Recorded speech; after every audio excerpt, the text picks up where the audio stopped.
Panthers, this is the final episode of our Panthers Garden spring and summer. And I know some of you have seen bits and pieces of it live, but I just thought it'd be nice to have on video for students that missed it or if you want to review it. So, hope you enjoy. Hey Panthers. Well, we are in the Panthers Garden, and I thought I'd give you a final tour of our Panthers Garden as we start to wrap up the spring and summer growing season. So as you can see, the habanero plant is all ripe and fruitful and full of peppers.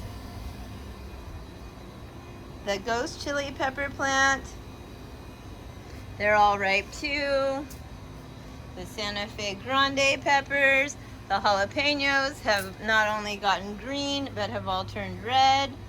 So they're all fully ripe, and some have even started to wrinkle.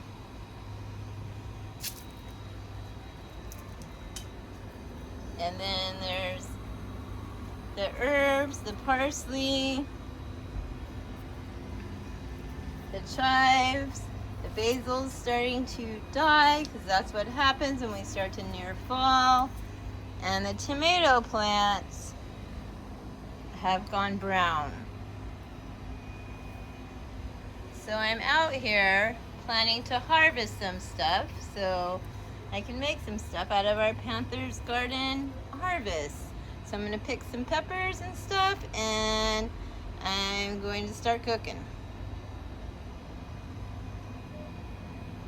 So this is what happens at the end of the season.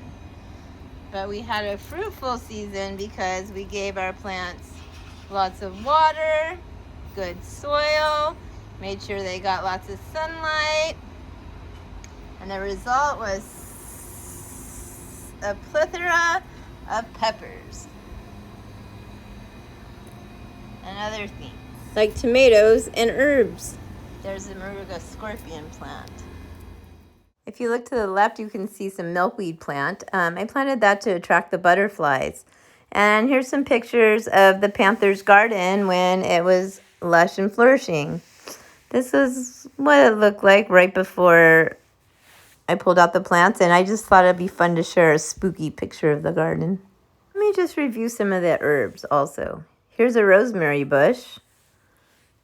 There's the basil when it was in its prime, looking quite bright green. Here's an oregano plant. Oregano is an herb used in Italian food. There is the chive plant, which is really thin little green onions. And there's the thyme. And I'm always in need of lots and lots of thyme. And there's some green onions, basil, and oregano. Let's get up close and personal with some of our peppers. Here we have the Jimmy Nardello pepper coming in at 0 SHU. It has no heat. Here's the jalapeno. The jalapeno registers at about 8,000 Scoville heat units. Then we're getting hotter. Here's the habanero that measures up to 350,000 Scoville heat units. Here's a 7-pot bubblegum pepper. It measures at about 850,000 SHU. I really love that pepper. And we have the ghost pepper coming in at 900,000 Scoville heat units. Trinidad Moruga scorpion measuring at 1,200,000 Scoville heat units. I think this pepper's a little punchy. Here we have the infamous Carolina Reaper, the hottest chili pepper in the world, measuring at 2,200,000 Scoville heat units. You know, I really love this pepper. Even though it's so spicy, it also has a little bit of a sweetness to it. And now I'd just like to share with you some of our bountiful harvests. There's some tomatoes. There's a mixture of peppers. I see a Carolina Reaper. And these are the 7-pot bubblegum peppers. I love those. And just a couple mixtures of peppers. You know, the yellow tomatoes. Some more peppers and tomato mix. You know, I harvested stuff as I needed it to cook and prepare stuff. And I also harvested peppers to share with my friends and family They're so beautiful. Here's one of our larger harvests from the end of the season. I did freeze some of the peppers so I could utilize them in the winter.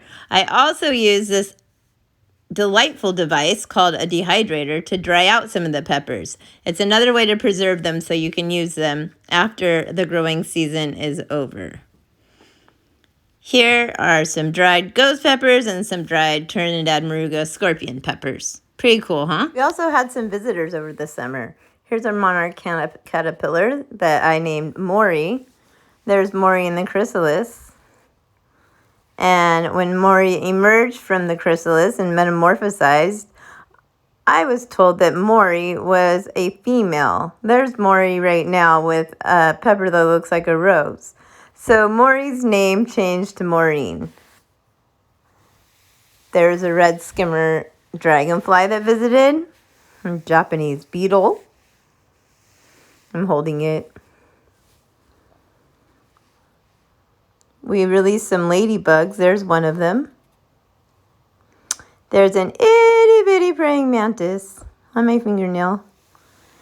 And this is a spider that I named Charlotte. Charlotte was really cool looking. She's an orb spider. Look at her face. She's very cool. So let's just see some of the things we prepared with our prolific produce and our plethora of peppers. Let's start with me picking stuff for a specific entree. All right, Panthers. So I've come out to the Panther's garden to harvest a couple of things for a recipe I'm making. I just hit my head on the hummingbird feeder. Be careful of that. I am need of a quarter teaspoon or so of parsley, which is not a whole lot. So this parsley plant, this is an herb. It's not that big, but I don't think it's gonna harm it for me to just take a sprig like that. That should be enough. The recipe also calls for bell peppers. I don't have any bell peppers necessarily growing in this Panther's garden, but in our Panther's garden, we do have a pepper called the Jimmy Nardello. And some of them are ripe now. And I was told I could utilize them like a bell pepper.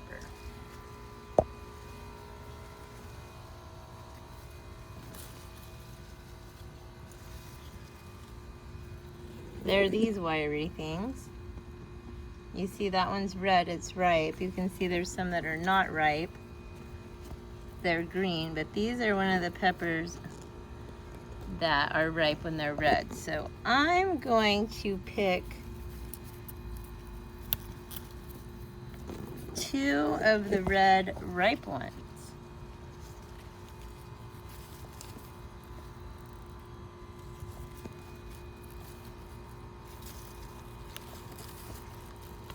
And then we're gonna start cooking with the produce that we've harvested from the garden.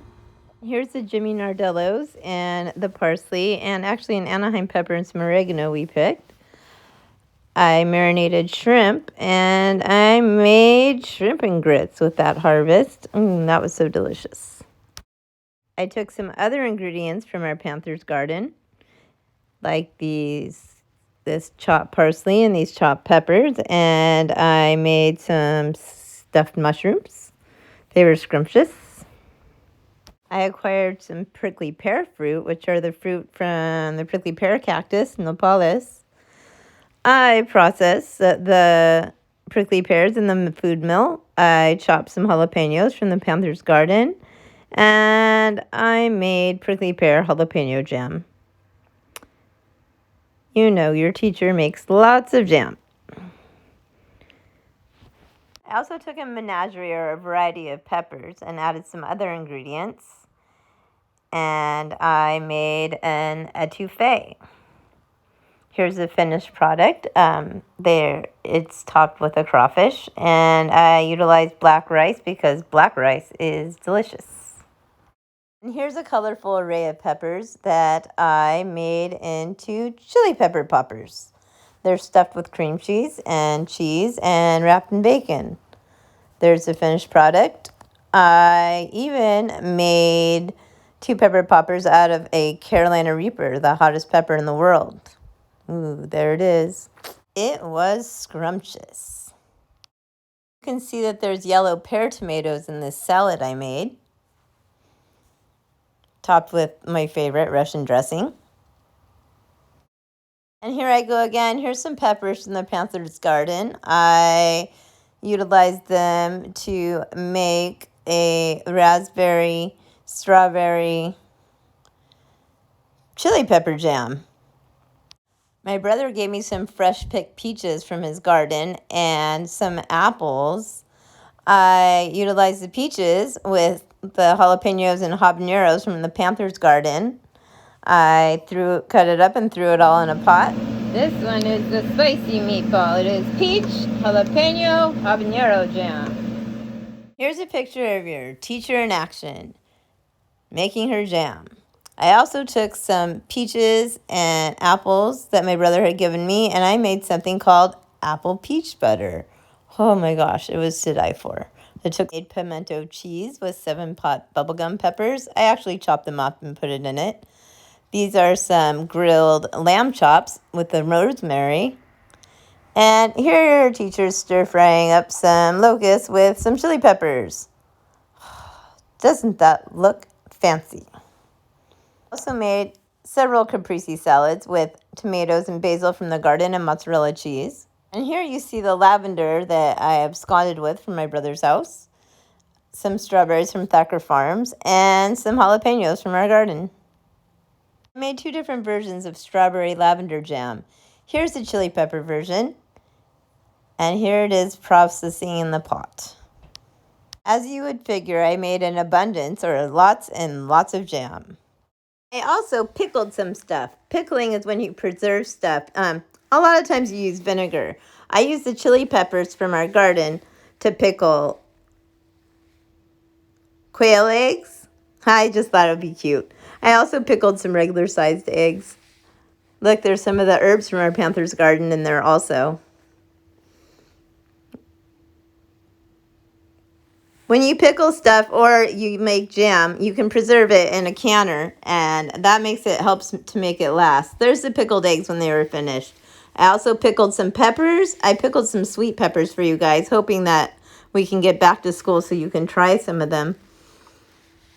There they are, floating in the vinegar. Those are the spicy ones. I even pickled avocados. Who pickles avocados?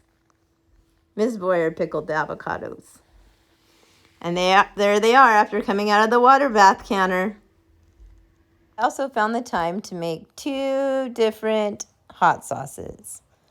And here they are, jarred and nicely labeled. Of course, we cannot forget the infamous villain sandwich. This concludes our plentiful spring and summer Panther's garden. And the reason why our garden was so successful is we made sure it got plenty of sunlight, we watered it regularly, and we planted it in very rich nutrient soil. I'm exuberant I got to share this experience with you, and we were able to plant this garden together. And I can't wait until we start our fall and winter garden. This concludes our spring and summer Panther's garden. I hope you enjoyed that, and I hope you enjoyed seeing some of the things I made out of our harvest and such.